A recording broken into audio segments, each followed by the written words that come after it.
বিদেশ চলে গেল শ্যামলী। সম্পূর্ণ জানতে হলে ভিডিওতে একটি লাইক করে দেখতে থাকো। আবারও জমজমাট কোন গোপনে মন বেসেছে। ধারাবাহিকের গল্পে বর্তমানে দেখা যাচ্ছে শ্যামলী বাড়ি থেকে চলে যাবে। তোমাদের যেমনটা জানিয়েছিলাম আগেই, চলে গেছে শ্যামলী বাড়ি থেকে।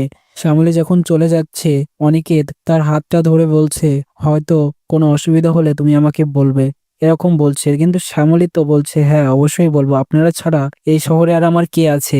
কিন্তু না, আপনি এখন অনন্যার কথাই ভালো করে ভাবুন, ভালো করে ভাবুন, সে কি চায়, তাকে ভালোবাসুন, আমাকে নিয়ে আর ভাবতে হবে না। এই বলে একটা দুঃখের সঙ্গে চলে গেছে শ্যামলী বাড়ি থেকে। শ্যামলী ভাবছে এখন সে বিদেশে চলে যাবে।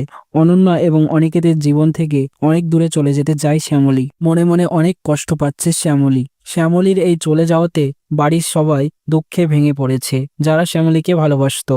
অনিকেত হয়তো মনে মনে খুব কষ্ট পেয়েছে, কিন্তু মুখ ফুটে কিছু বলতে পারছে না। অরুণভ আবার প্ল্যান করছে কিভাবে অনন্যাকে জব্দ করবে। শ্যামলীকে তো তাড়িয়ে দিয়েছে, এবার আছে অনন্যা। সে যাই হোক, শ্যামলী চলে যাবে অনিকেতের থেকে বহু দূরে, বিদেশ বা অন্য কোথাও। তো প্রিয় দর্শক বন্ধুরা, কোন গোপনে মন বেসেছে ধারাবাহিকের এই দুঃখের কাহিনী কেমন লাগছে, তাতে অবশ্যই কমেন্টসে জানিয়ে এখনই সাবস্ক্রাইব করে নাও আমাদের ইউটিউব চ্যানেল। ধন্যবাদ।